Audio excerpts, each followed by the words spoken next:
Ladies and gentlemen, good evening. It's my pleasure to be here today at the Institute of Cultural Diplomacy, the ICD, this institution which is a cultural beacon.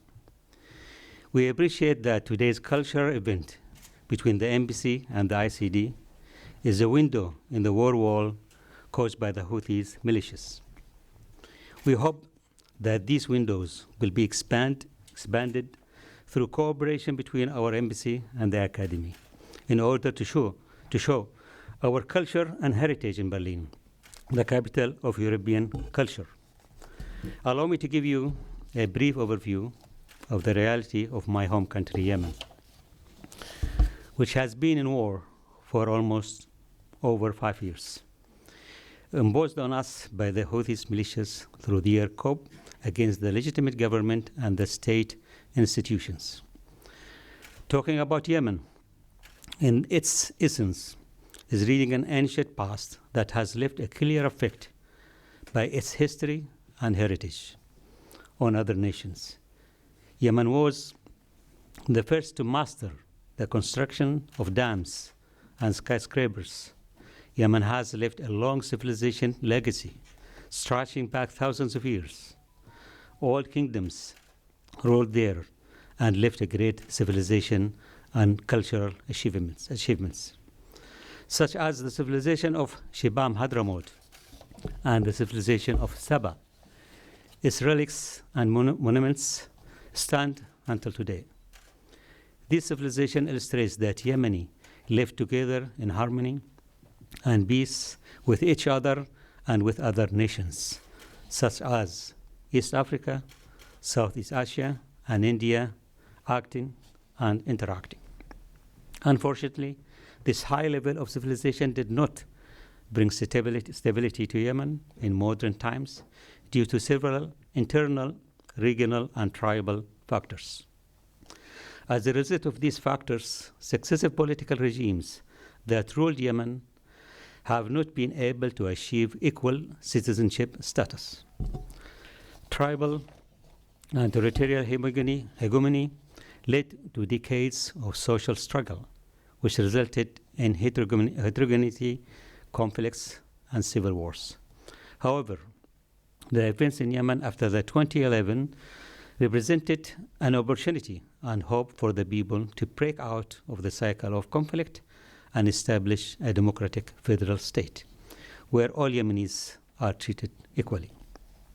One of the results of this transformation was the successful efforts of the elected president of the Republic to bring the Yemenis together in a comprehensive national dialogue conference.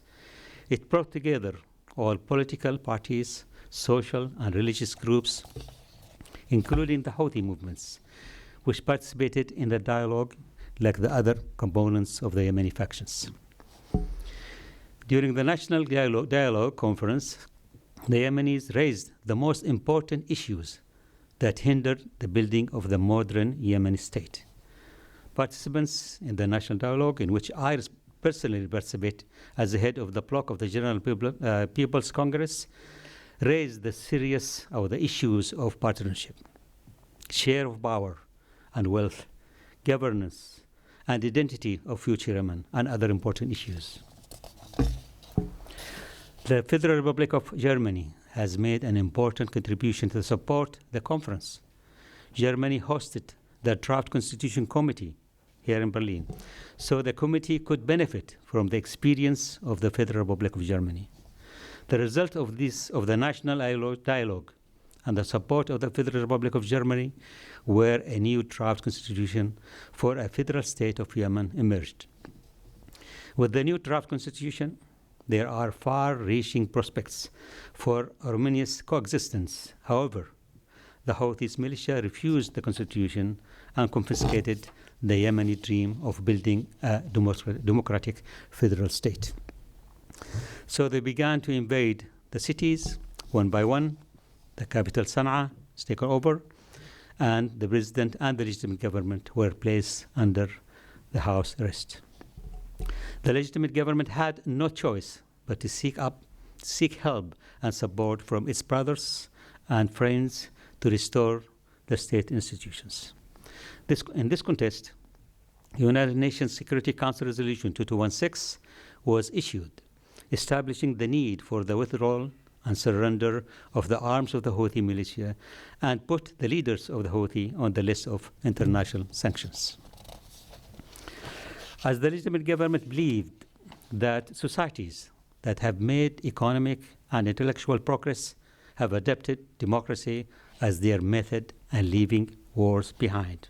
So the legitimate government, Yemeni government, has entered successive dialogues with the Houthi militias to stop the war, the Geneva Dialogue, the Kuwait Dialogue, and the Stockholm Agreement. However, the Houthis militia have not respected any of these dialogues and agreements because they believe that they are chosen by God to rule. At this point, I would like to emphasize that sustainable peace in Yemen will only come from the holistic view of the Yemeni reality based on removing obstacles to state building. The first step is to disarm the militias and handing over the state institution. The Yemeni consensus will not give in the tyranny of religious group, reflecting the strength of its belief in a democratic and federal Yemen. We will see together a part of the suffering of our Yemeni people as a result of the Houthis' coup through the film Landmine, which is a realistic response to the suffering of our people with the mines laid by the Houthis militias on land and sea. This work was created by a talented director and artists, both in terms of directing and performance, all the best for them in their career. Finally, I would like to thank the Academy of Cultural Diplomacy and everyone who contributed to this event. Thank you, ladies and gentlemen, for your attendance. Hoping to meet you again soon when there is finally sustainable peace in Yemen and the world. I would like also to later on to join the Food of Yemenis, and also the painting exhibition outside is going to be great to see Yemen. Hopefully we'll have another meeting. Thank you very much.